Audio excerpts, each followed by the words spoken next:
dua orang anak laki, yaitu Mudhar dan Rabi'ah. Rasulullah SAW dari keturunan Mudhar bin Nizar dan seterusnya sampai kepada Ibrahim. Imam kita ini dari keturunan Rabi'ah bin Nizar sampai kepada Ibrahim alaihissalam, yakni saudara sepupu dengan Rasulullah sallallahu alaihi wasallam. Ini keutamaan yang pertama dari nasab ini.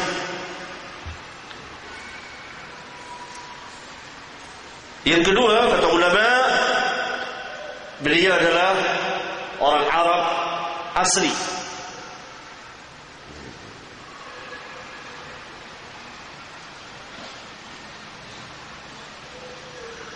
Ya. Ini nasab beliau.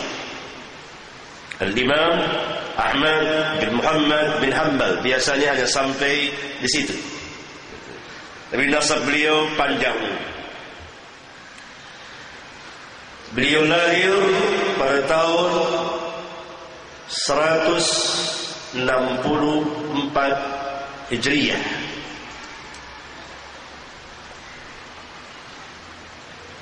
Sebagaimana beliau nyatakan sendiri bahwa beliau lahir pada bulan Rabiul Awwal tahun 164 Hijriah.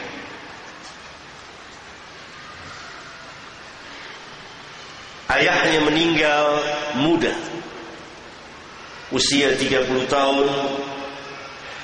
Ayahnya meninggal. Dia tidak sempat berjumpa dengan Al-Imam. Maka dalam keadaan mengandung, ibunya hijrah membawanya. Kemudian lahir Ahmad, lalu diasuh oleh ibunya. Jadi dia hidup sebagai anak yatim. Ibunya lah yang mengasuhnya. Ya? Nah, ini nasab dan kelahirannya. Nasab dan kelahirannya. Yang kemudian mereka, keluarga ini tinggal di Baghdad. Tinggal di Baghdad sampai akhir hayat beliau. Itu wafat pada tahun 241 Hijriyah. Dalam usia 77 tahun.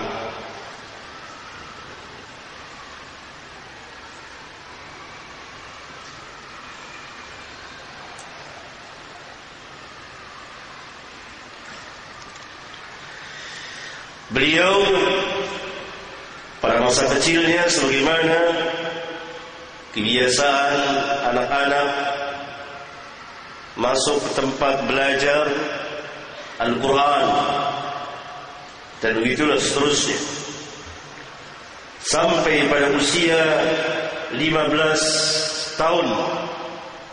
Sampai pada usia 15 tahun beliau mulai belajar hadis, duduk di majlis para ulama, para imam. Syuyukh, guru-guru beliau banyak sekali. Di antaranya adalah Hushaym bin Bashir. Beliau banyak meriwayatkan hadis dari Hushaym bin Bashir. Karena itu kalau kita membaca kitab Musnad Al-Imam, selalu kita dapati haddatsana atau haddatsani Hushaym bin Bashir. Kemudian beliau juga meriwayatkan dari imam besar, itu Sufyan bin Uyainah, Syekhul Muhadditsin pada zamannya, gurunya Imam Asy-Syafi'i.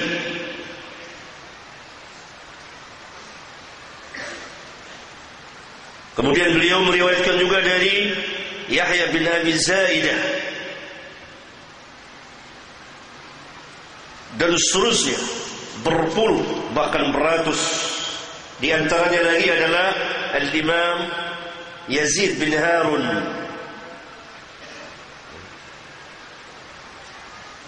kemudian Al-Imam Waqi' bin Jarrah, kemudian Al-Imam Yahya bin Sa'id Al-Qattan, kemudian beliau meriwayatkan lagi dari Al-Imam Abdurrahman bin Mahdi, kemudian dari Al-Imam Muhammad bin Idris Asy-Syafi'i, kemudian dari Al-Imam Abdul Razzaq bin Hammam As-San'ani, dan lain-lain para imam. Bahkan di kitab Musnad saja tercatat ada 280 orang lebih guru beliau, syuyukh, para muhadditsin. Tapi yang saya sebutkan tadi adalah di antara pembesar-pembesarnya yang beliau bermulazamah. Dan para imam ini yang meriwayatkan, yang sebagai guru beliau sangat kagum kepada beliau dan menghormati beliau, membesarkan beliau. Begitulah beliau terus menuntut ilmu, belajar dan belajar, tidak henti-hentinya, meriwayatkan hadis, mengadakan rihla ilmiah, perjalanan ilmiah dari Baghdad ke Basrah, ke negeri Syam, ke Mesir, ke Yaman, memutari negeri-negeri Islam di mana para imam muhadditsin berada.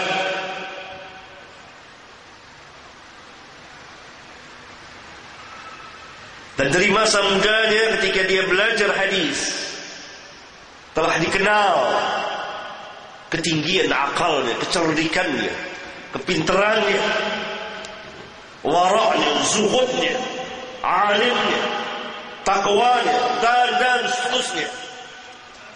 Pujian setinggi langit dari para imam muhadditsin kepada beliau. Kalau tidak ada yang memujinya, kecuali satu orang saja, mencukupi semuanya. Siapa dia? Al-Imam Asy-Syafi'i, guru besar beliau. Dan juga Al-Imam meriwayatkan hadis, Al-Imam Asy-Syafi'i meriwayatkan hadis dari Al-Imam Ahmad.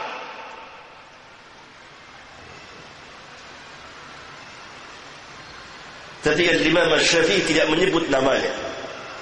Selalu Al-Imam Asy-Syafi'i mengatakan, haddatsani as-thiqah min ashabina, telah menceritakan kepada saya seorang yang thiqah dari sahabat-sahabat kami.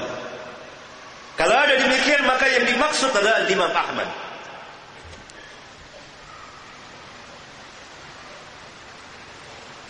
Ya? Al-Imam Asy-Syafi'i mengatakan seperti ini. Qala Asy-Syafi'i, Ahmad imamun fi 8 khisal. Ahmad menjadi imam dalam 8 perkara. Bukan hanya 1 perkara, 8 perkara, 8 jurusan menjadi imam. Pertama, imamun fil hadis, imam di dalam hadis. Yang kedua, imamun fil fiqh, imam di dalam fikih. Yang ketiga, imamun fil lughah,